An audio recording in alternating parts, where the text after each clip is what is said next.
Hey friends, Victoria Waco here, former Mrs. New York American and huge WWE pro wrestling fan to talk about what my thoughts after watching SmackDown last night. So I did miss SmackDown last week. I caught up online because it was Mrs. New York weekend. I officially gave up my title and we had a dinner. And apparently, no one else at the dinner really cared about the fact that I was missing SmackDown. But boy, did last night deliver. Um, so highlights from the night, and then a couple of complaints from the night. It started off strong, just chef's kiss. So we started off strong. We had LA Knight in the ring with Paul Heyman. We all know my thoughts on Paul. We are not worthy to be in Paul's space sometimes. He's such a great promo. If there was one thing, you had the GOAT of promos last night. I think LA Knight did great. Then to my complaint later that night, of course, we know he had a match and they buried him again.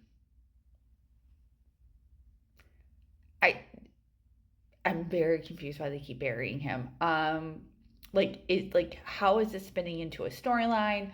What's gonna happen next? What are your thoughts? I mean, maybe I'm just being over dramatic, but I feel like they give him these great, that promo, that conversation with him and Paul was so great, and then they beat him.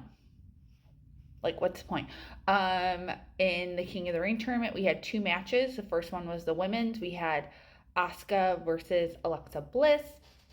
Adore them both. Was kind of surprised that they went with Asuka for the tournament and not Alexa Bliss. I felt like Alexa could very easily slide into some of the stuff that Liv Morgan was supposed to be doing. Maybe not. I don't know. I feel like I'm still very confused about the plan for Alexa Bliss now that she is back. And now we also have Bailey back too, which is kind of cool. But that was from the other night. But yeah, so just overall, I like Asuka. There's nothing against Asuka. I think she's great. It was a good match. She's great in the ring. I can't believe she's 43 and is doesn't miss a beat in the ring. But yeah, we'll see how that goes. And then they had the backstage stuff with Jade. I enjoyed that. We got to see Meechum on TV. Yay. We don't get enough of her. You know my feelings. I love Meechum. I just adore her. Chelsea Green had a match. As always, she shines with all the time she's given. Yeah, and I still love the face mask. It kills me every time she comes out. And it's just... for the men's qualifier, we had a very interesting way that match started because it started with Cody coming out, never saying a word, actually. I had to go back and double check. He never said one word. He had a microphone, but no thing. Jay came out. They're, of course, facing each other on Monday night. And at this point, why do we have a brand split? Because they're each other's all over everyone's over everyone's TV. It's just how it is. But then there was a really neat moment because Randy came out, Sami Zayn came out. It was just a very interesting feel in that ring with all of them. And one of the things I'm most shocked by is we're getting a lot of baby faces advancing in this tournament. So I'm curious how that will play out and how that will wash out in the end. But of course, Randy Orton did advance. Super excited for him. Bummed for Sami Zayn. I feel like either of them I would be happy with, but I do love, it means we're getting more Orton, and I will take Orton being on my TV as much as possible. And then, of course, we had the moment. The ending of the show. I feel like there was some other stuff that happened, but I feel like this ending deserves attention. I have not been the biggest fan of John Cena's promos since he's come back as a heel. I feel like they feel very actory. I feel like they feel very, I don't know, I just feel like he was missing the mark a little bit. This promo,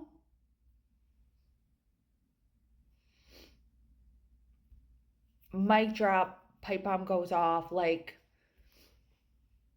it was amazing. It was absolutely amazing. And for those of you who don't know, of course, this was a harkening back to about 14 years ago when CM Punk did a very famous promo that is called the pipe bomb promo. And I need someone to create a side-by-side video of these two promos because the the harkening back was real, y'all, in this promo. It was fabulous. I thoroughly enjoyed it. I feel like it was the first time I feel like Cena seems very comfortable in being the heel and in doing this role. Um, yeah, so just I can't say enough about it. It was amazing. The one complaint I have about how we got to that promo was the stuff with R-Truth, with Ron Killings, because I feel like, again, why even have scheduled for them to have a match just to do this? Like, you didn't need that. You could have easily just made the angle of CM Punk and Cena going at it because of like how angry they are, like their you know, the stuff that they got going on. You didn't need to squash Ron to make that happen. So, what was the reason of Ron being there, quite honestly? So that's my one complaint, really. Again, I feel like they buried LA Knight a little bit. I feel like they buried Ron a little bit in that. Um, do I think they both will survive it? Absolutely. They're fan favorites. Everyone adores both of them. I'm a huge fan of both of them. So, yeah. In other things that I was kind of, I am very much loving the Bronze, as I'm going to start recurring to them. Who do does Seth Rollins' group have a name yet? Like, do we have a faction name? Um, because I feel like we need one. But the Bronze were doing their thing, and it was fabulous. But again, just feel like they didn't have to bury LA as much as they did last night. Those are my thoughts. Those are my highlights. I will say there are still moments where I'm like, why are certain people on my TV and other people are not? For example, do I really need Pretty Deadly? I would love to see Meacham do something. Like I think I'm just at this place where some carrying cross.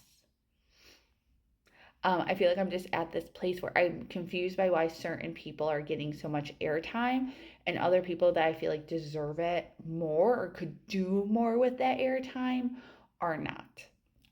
But it's still early into Road Dogg's tenure on SmackDown as lead writer.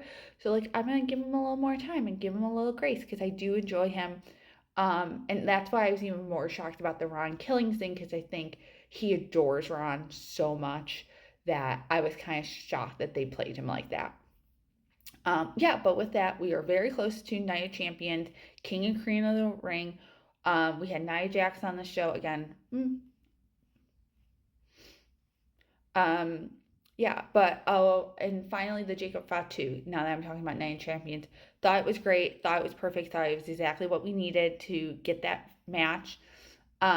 He's also great on the mic. I adore Jacob Fatu. So excited for that match, even though like I don't know if I really want to see Solo in the ring, but I get where this match is coming from. People missing. My husband mentioned this. Where's Drew McIntyre been lately? Of course, Roman Reigns is like, back to his part-time schedule, never being on TV. So like where are both of them? What are they going to do with Nikki Bella now that clearly the stuff with Liv Morgan is not happening?